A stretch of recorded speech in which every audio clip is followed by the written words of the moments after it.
Hello tout le monde. Aujourd'hui, c'est là pour un nouveau C'est lundi.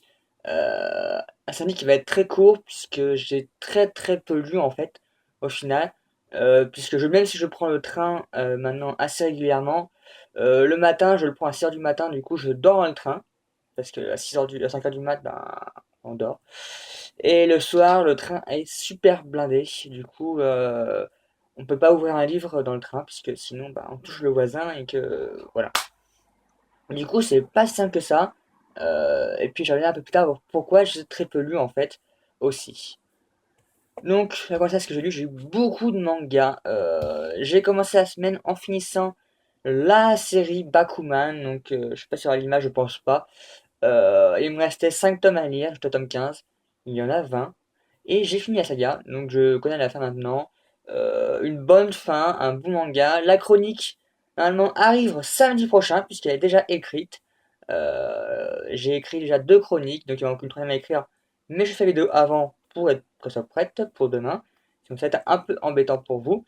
Donc la chronique arrive samedi 20 à 11 heures sans problème, sur le blog. Voilà, simplement. Donc j'aurai un avis tout complet sur ce que je pense de ce manga. Suite à cela, j'ai fini un autre tome que j'avais déjà commencé. Il s'agit du tome 1 de Solitaire. Donc je l'avais commencé, tout le chapitre, je l'ai pas fini. Donc Solitaire, le premier tome, ça va être ma prochaine saga de manga que je vais lire. Enfin, actuellement, pour le moment. Ça fait longtemps qu'elle est finie. Il y a 25 tomes, je crois, si je dis pas de bêtises. Et je l'ai jamais lu, puisque je n'ai jamais pris le temps de le lire. Pourtant, c'est un manga assez connu. Même si apparemment la fin est pourrie. J'ai entendu, pareil pour l'anime. Donc je vais lire un manga. Donc voilà, tout simplement, ça va être la prochaine lecture de manga. On continue sur chaque chaîne lundi, je pense. À moins que ça change, mais ou que j'ai trop envie d'un seul coup. Mais normalement, pour l'instant, non. Donc, manga suivant que j'ai lu, vous avez l'habitude de le voir tout le temps, à chaque sortie, il s'agit du tome 7 de Nisekoi, donc de Naoshi Kami, donc l'édition Kaze. C'est le tome 7, on suit l'aventure de Riko toujours, qui doit faire semblant être en couple avec Shitore, sauf que deux familles se détestent, et eux aussi en fait. Et du coup, ils doivent vivre dans un faux couple pendant 3 ans pour pas que leur clan se fasse la guerre et détruise la ville. Donc c'est toujours leur péripétie, leur aventure. Cette fois, Raku rencontre la mère de Shitore, donc nouvelle étape, assez compliquée, en plus un peu sur le passé des personnages. Surtout la mère qui est très tyrannique, il connaît en plus Raku, elle le connaît du passé, donc elle semble savoir un peu des éléments du passé de notre personnage. Donc on apprend un peu plus sur eux au fur et à mesure de cette histoire, tout simplement.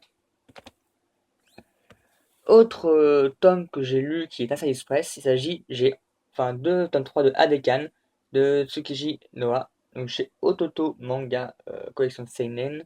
Il est assez gros, je l'ai enfin fini, mais c'est un chapitre je crois, j'avais oublié de le lire. Donc dans ce tome-là, on apprend un peu plus sur l'enfance de Shiro, qui semble être malade en fait. Il semble y avoir une maladie qui traîne dans tout ce monde, et Shiro en a guéri bizarrement en fait.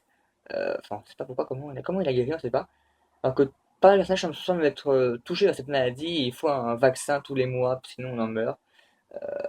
Donc c'est assez intriguant. On sait pas pourquoi Shiro s'en est guéri. Mais du coup, je suis très curieux de savoir pourquoi, comment il a fait. Et toujours avec sur fond des enquêtes assez policières avec Kinjiro, je crois, si je dis pas de bêtises. Je sais pas le nom, c'est pas grave, voilà. Donc toujours des enquêtes policières qui sont en train de fond. Donc ça change pas. Ça reste le mot d'ordre de la série. Avec des dessins toujours aussi assez réalistes et très japonisants. Donc là-dessus, pas de point d'échange. Et le tome 4 avec, exactement le tome 4 hein, de Adekan, donc toujours le même auteur, toujours la même édition, hein, heureusement, qui cette fois, toujours dans enquête policière, toujours un peu plus sur l'histoire du passé, enfin sur l'autre protagoniste méchant, on va dire, de la saga. Mais on comprend toujours pas pourquoi Shiro s'en est guéri. C'est toujours un peu le mystère. J'espère que on le saura dans la suite, ça m'intrigue vraiment beaucoup de savoir pourquoi il a guéri et pas les autres en fait. C'est assez intriguant. Donc c'est à peu près tout ce que j'ai lu en fait pendant cette semaine. Donc vous voyez, pas grand chose. Et du coup, c'est ce que je lis en ce moment même. Je suis actuellement dans le tome 2 de Wizard, donc le sacrifice. J'en suis qu'à la page 57.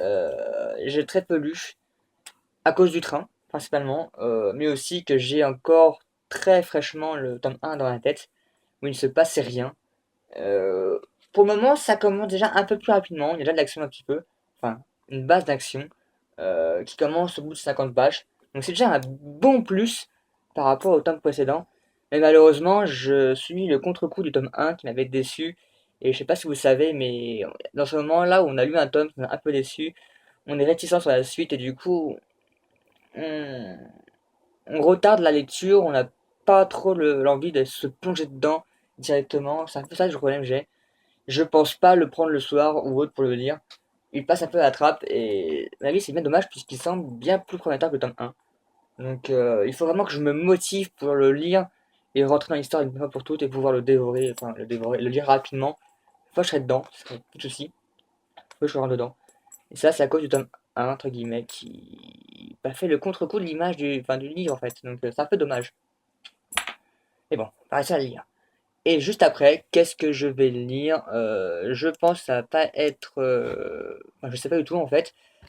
Si jamais je le reçois à temps, je vais lire le premier tome donc de la destinée divin de la prophétie d'Apollon de Agathe Rouleau, qui est en édition La Plume et le Parchemin, que j'ai eu en Sirius Press, enfin que je dois avoir en Sirius Press, en version e-book. Donc si je les reçois avant que je finisse Wizard, il sera lu directement après, puisqu'en fait il me donne bien envie, la couverture aussi. L'auteur, à travers divers romans qu'elle avait écrit, m'a toujours envie de les lire ces livres. J'ai jamais eu l'occasion de le lire. Donc c'est le moment de le lire, je le lirai directement. Sinon, qu'est-ce que je lirai juste après? Je crois que je me plongerai dans La Femme sans peur, le tome 3, donc la suite directement du tome 2 de Jean-Philippe Trouzeau. Trouzeau, je sais jamais ce nom. J'ai pas écrit la fiche. J'ai pas écrit la fiche et en plus en tapant sur le bureau, j'ai fait tomber le téléphone. C'est génial. Je suis trop fort, je suis nul en fait. Mais bon, du coup je sais pas vraiment si ça va lire après. J'espère avoir fini déjà Tom Wizard avant bah, la semaine prochaine, hein, sinon ça serait un peu le fail. Donc voilà, simplement. Sur ce, moi je vous dis à bientôt pour d'autres vidéos. N'hésitez pas à vous abonner sur la page Facebook, YouTube. Vous êtes de plus en plus nombreux. D'ailleurs, YouTube a dépassé Facebook au niveau des non-abonnés. Donc merci à tous ceux qui sont inscrits depuis. Hein, un grand plaisir que vous êtes tous là. Je vous souhaite la bienvenue et comme d'habitude, bah, n'hésitez pas à commenter, à partager, à vous abonner, à faire circuler, à faire des fifous et fifoles. Et moi je vous dis à bientôt pour d'autres vidéos. Tchuss.